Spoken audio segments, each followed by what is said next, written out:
बरहम बाबा हो कहिया होते हमारो बियाहवा।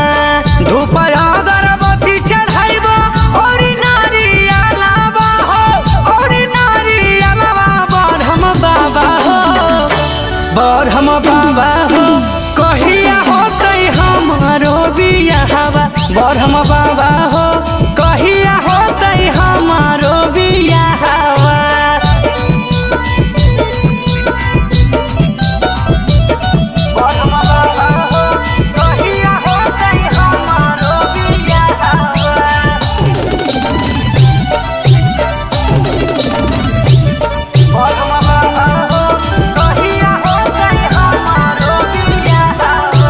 ढेर लोग से सुनले ही ओ बाबा तोहर नाम हो।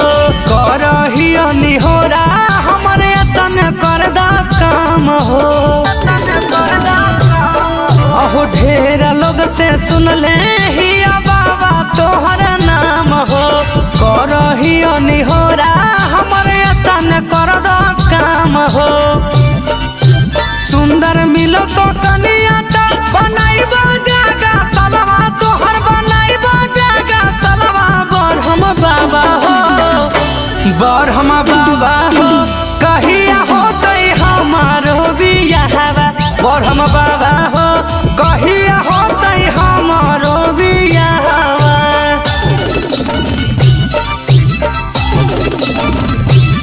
बरहम बाबा हो कहिया होते हमारो बियाहवा।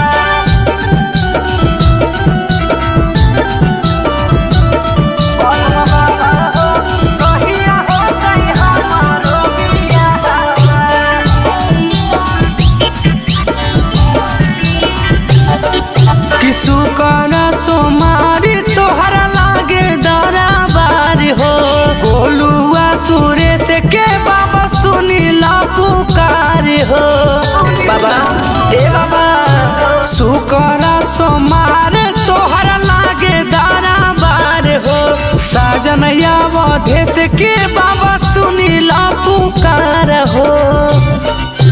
धर के करी पूजनमा कहिया देवो हमारा फलावा। कहिया देवो हमारा फलावा। बरहम बाबा हो, बरहम बाबा